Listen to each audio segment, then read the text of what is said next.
Hi, everyone. I wanted to talk a little bit about poetry since our unit is dedicated to that. And I know that poetry is oftentimes something that a lot of people say they don't understand and that it's challenging because it's almost like it's written in code.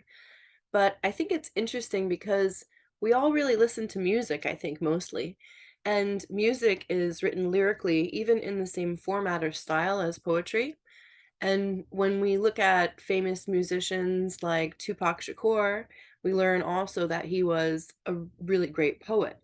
So if you didn't know that, you should look up some of his poetry and read his music and his poetry. It's fantastic. So I hope this unit opens students up to see that poetry is really just about people's stories about their life. And they're writing it almost like in a short attention span, which is why I like poetry and short stories.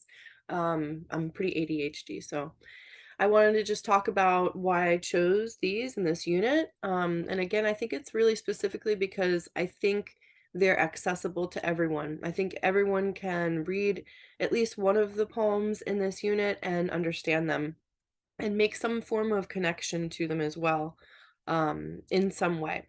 So just make sure, of course, that you really think outside the box when you're looking at these and think about your own personal experience.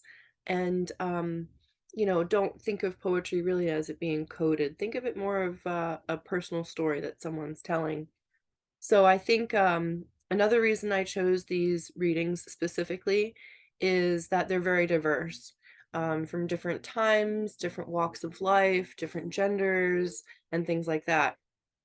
And I wanted to share with you also something that I really like about poetry.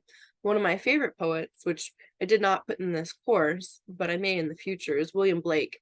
And I really like this because poetry is just like all things, expression, it's a form of art. And I paint and draw, and I also write. And William Blake was doing that in the 1700s, which is so cool.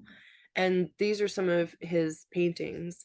He was actually an engraver, so these are like etchings on metal that he would do, and it's really neat. So he wrote poetry and short stories. He was an activist for human rights, and he made these very, very interesting paintings. So if you think this is cool, you can look up William Blake.